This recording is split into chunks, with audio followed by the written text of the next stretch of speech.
Welcome back to the channel. In today's video, we're going to be reacting to the Battlefield 2042 official gameplay trailer. A lot of people have been asking me if I'm going to be posting Battlefield content. More than likely, I will be posting Battlefield content on my second channel over here if I enjoy the game. If I don't enjoy the game, I'm not going to post about it because the whole reason I got into content creation is because I want to make content I also enjoy making. And if that's not the case, then it won't be the case. But we'll kind of see how it goes.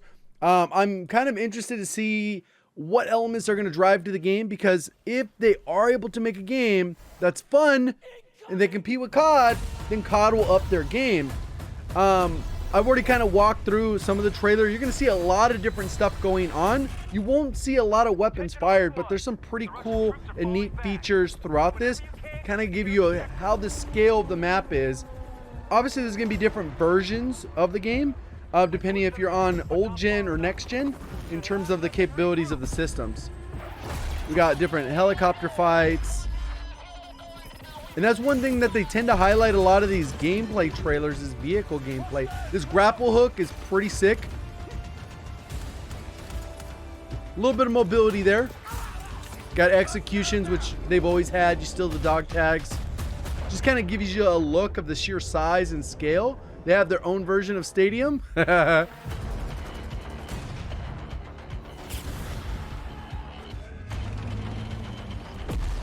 Some more tanks.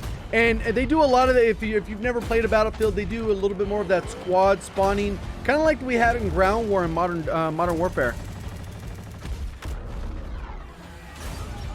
So still looking for somebody to fire their weapon. Little jets in there, tanks.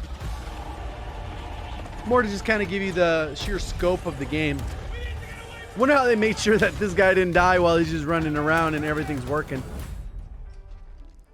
This is actually probably one of the coolest features that I think that would be sick if COD adopted.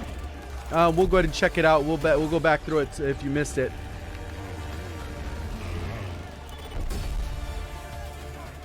That's a pretty cool thing they did there. You attach C4 to the quad, and the teammate drove the quad into the heli. So here's the only gunfire that they use in the entire game, pretty much. Then we get a little look at the wingsuit, which is sick for mobility, right? Like you're able to go up and down. There's a lot going on. These tornadoes look like they interact with the real world. They move stuff. And they're definitely going to be able to interact with play, have that dynamic stuff.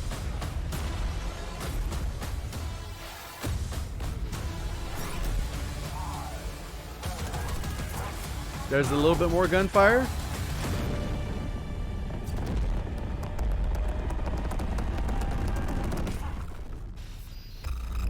Bum, bum, bum.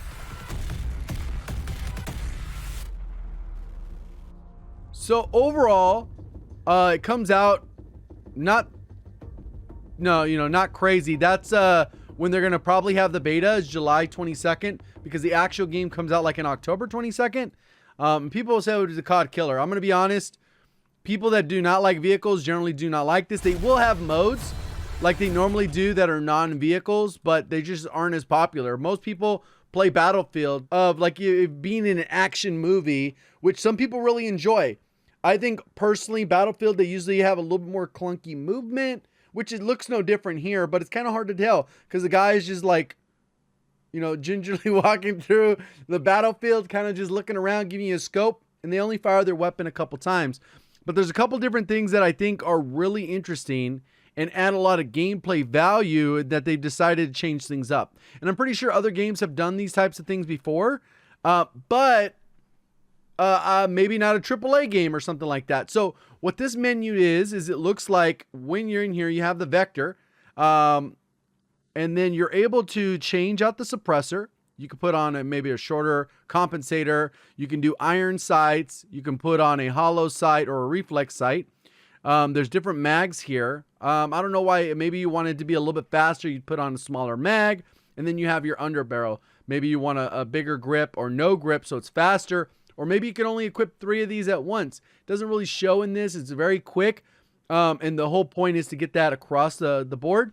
You can kind of see the look of the characters. They don't really show the differences in classes, because normally with Battlefield, you choose different classes. You have a medic or whatever, where you have a specific job classes. And they don't really show much of that off. And maybe unless I'm just ignorant to Battlefield, it didn't look like it. And then right here, you can see that they have the C4 behind there. You can see the C4 is on the, they threw it on there, and you can see the C4 is on the back here, and this teammate is going to go ahead and go drive off, and the C4 is on there on the back right here, and it's kind of set up for that cinematic to do some kind of cool stuff. How many times would that actually happen? Probably negligible. And you got a little bit different things for mobility. So there's different varying combat. Obviously, there's roof combat. There's going to be floor combat. Then there's the vehicle combat. And that guy, he fired, and we can't even get a hit marker sound to hear what that sounded like. And one of the cool things that makes, like I really like about Battlefield, one of the better things, is the sniping feels very rewarding, but we didn't really get much sniper gameplay, right? So I think they still got a long way to go to like convince me that this is going to be the COD killer. I don't see it from this. There's a couple different things that people are like, well, this is going to kill Warzone. Even if Warzone continues to have tons of hackers, I don't really see this killing it, because this isn't free to play. The free to play market is a million times, like, it's so big. That's why we saw the success of Fortnite. While they were doing the free to play game with microtransactions being their main source of income, a lot of the other games kind of slid behind. Warzone came out, they did a free to play option. Halo, it announced that they have a free to play multiplayer, so that will probably be very popular. But unless they drop a BR in first quarter that's free to play, it's going to be very hard for this to steal away that audience, because this is a paid game, which most people think it's way too much to pay $70 for a game as it is. So let me know what your guys' thoughts are. I think it's cool. I think they focused a little too much on the vehicles. Me personally, I'm not a vehicle guy. Even though they can be fun, they're very difficult to learn in some cases and get good at. But personally, I'm just like, I want to shoot the gun in a first-person shooter. And unfortunately, this trailer sucks at showing off that. This guy, look at this. You don't even get a hit marker. Like, he hit the wall right here. He hit the wall, and then he hits the above the guy's head. So, like, oh, is that a hit marker? Maybe he killed that guy? I don't know. Too much music going on. You can't really tell. But that's pretty much it. Hopefully you guys did enjoy the video, learned something new. If you did, please do me a favor. Hit the like button. Brand new, want to find your way back. Double check, make sure you are subscribed with notifications on. Let me know if you'd like to see some of this type of content on the channel. What I'm seeing so far, not super hyped. It looks cool. Looks like a movie. But I want to see a little bit more gunplay. I want to see how that dynamic plays into it. Appreciate all the support on the content. Thank you for watching as always. Have a great day.